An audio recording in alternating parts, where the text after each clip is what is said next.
Solution au chômage des jeunes.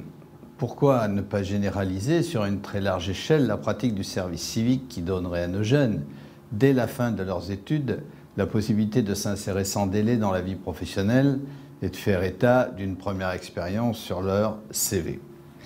En réalité, même si le service civique était étendu, ce qui ne dépend pas de la région, mais du gouvernement et qui a un prix très élevé, ça ne résoudrait pas pour autant le problème du chômage qui relève d'un déséquilibre entre l'offre des entreprises et la demande de la jeunesse. On peut faire tous les stages possibles. Si à la sortie, il y a moins d'offres d'emploi de l'entreprise que de demandeurs d'emploi, ça ne marche pas. C'est bien la situation dans laquelle nous sommes actuellement. Ceci dit, le service civique qui existe peut rendre service effectivement à un certain nombre de jeunes et il n'est pas assez connu, pas assez pratiqué. Par ailleurs, il faut noter qu'aujourd'hui, il y a pas mal, en Auvergne en particulier, de métiers dits en tension, c'est-à-dire déficitaires, pour lesquels il n'y a pas de jeunes qui acceptent d'aller en formation. C'est le cas, par exemple, dans l'industrie, au niveau de la chaudronnerie, dont le terme, certes, est assez négatif dans l'inconscient des jeunes, mais qui offre des débouchés importants. Or, les sections sont très peu remplies, je dirais même qu'elles sont aux trois quarts vides. Nous avons d'autres métiers qui n'ont pas bonne réputation, pour lesquels il y a des emplois à la sortie, dans l'hôtellerie. Bon, on pourrait en dresser la liste. En tout cas, nous travaillons, nous, au niveau région, à essayer de dépister, c'est ce qui me paraît essentiel aujourd'hui, les nouveaux emplois, ceux qui tiennent à l'économie verte, au nouveau modèle de développement dans lequel rentre notre société. Nous aurons l'occasion d'en reparler tout au long de l'automne et au début de l'année 2011. Nouveaux emplois, nouveaux services, quelles sont les perspectives et comment adapter l'appareil de formation auvergnat à cette nouvelle donne. La synergie des futurs transports en Auvergne, certaines personnes n'ont pas de moyens de se déplacer et voudraient faire leurs courses. Et si elles avaient ces âmes d'un réseau multimodal auvergnat, un réseau de minibus en montagne desservant les petites communes de 50 à moins de 1000 habitants et rejoignant les réseaux car, transbus, gare, train et transport-ville. Cette question est pleine de bon sens et correspond tout à fait aux attentes de la population. Chacune et chacun voudrait avoir, là où il se trouve, un mode de transport collectif aussi économe que possible. La région a pris l'initiative, depuis 2 ans maintenant, de réunir toutes les collectivités qu'on appelle les AOT, les autorités organisatrices de transport de la région Auvergne. Il y en a 13 pour leur proposer de construire ensemble une centrale régionale de mobilité.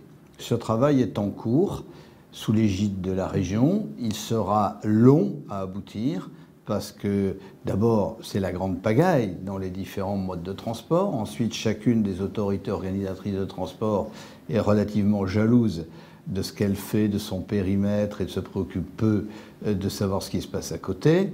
Néanmoins, nous sommes sur la bonne voie et j'espère qu'en 2012, nous aurons pu mettre en place la centrale régionale de mobilité qui permettra de donner d'abord une bonne information, de savoir comment je vais du point A au point B, avec quel mode de transport, à quel prix, à quels horaires, et ensuite qui permettra une meilleure organisation du transport depuis le covoiturage, le transport à la demande qui va en zone rurale chercher la personne isolée pour la rabattre sur le transport express régional ferré ou routier, et puis sur les lignes intercités comme le Théos qui va à Paris, et puis après-demain le train à grande vitesse.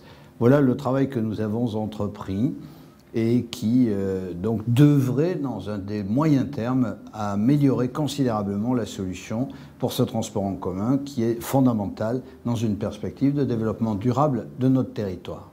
La taxe professionnelle représentait 50% des ressources des collectivités territoriales et les versements compensatoires de l'État ne couvriront dorénavant que 30% de ce manque à gagner. Comment allez-vous faire face à toutes vos dépenses sans augmenter les impôts locaux? Voilà bien une bonne question.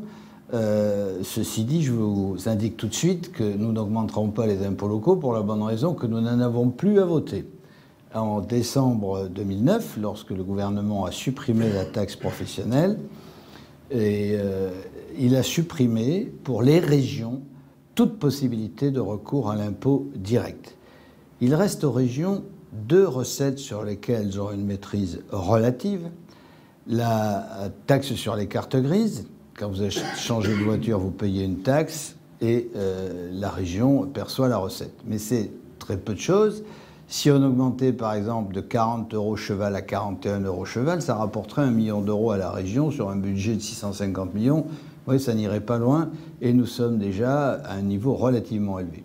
L'autre ressource qui vient d'affecter le gouvernement, une possibilité, c'est d'augmenter la taxe sur les produits pétroliers pour la porter à 2,5 centimes sur le litre de gasoil ou d'essence, de façon à pouvoir affecter cette recette uniquement à des opérations d'infrastructure, type le plan rail, la modernisation du rail auvergnat.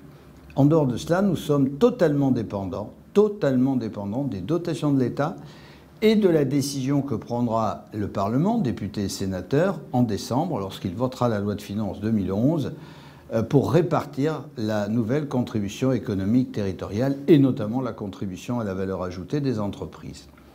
Pour nous, c'est très clair, les recettes seront au mieux à 0% en 2011 par rapport à 2010. Tout le budget de la région a été construit de cette façon puisqu'il est prêt, ce qui veut dire que nous investirons beaucoup moins.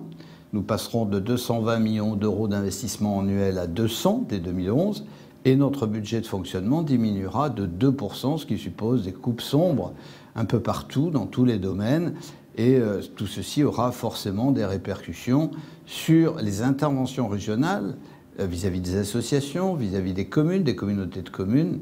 Et puis ça aura des répercussions sur l'économie. Forcément, si nous commandons pour 20 millions d'euros de travaux de moins, ce seront 20 millions de travaux que n'auront pas les entreprises locales, notamment celles du bâtiment, puisque ces travaux portent essentiellement sur des opérations de bâtiments, gros œuvres ou secondes œuvres, dans nos établissements scolaires.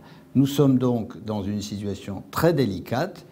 Nous faisons face avec les seuls moyens disponibles, c'est-à-dire réduire la dépense, mais ça n'est pas une solution pour les collectivités qui font 73% de l'investissement public. On ne relance pas l'économie en tarissant les ressources des collectivités.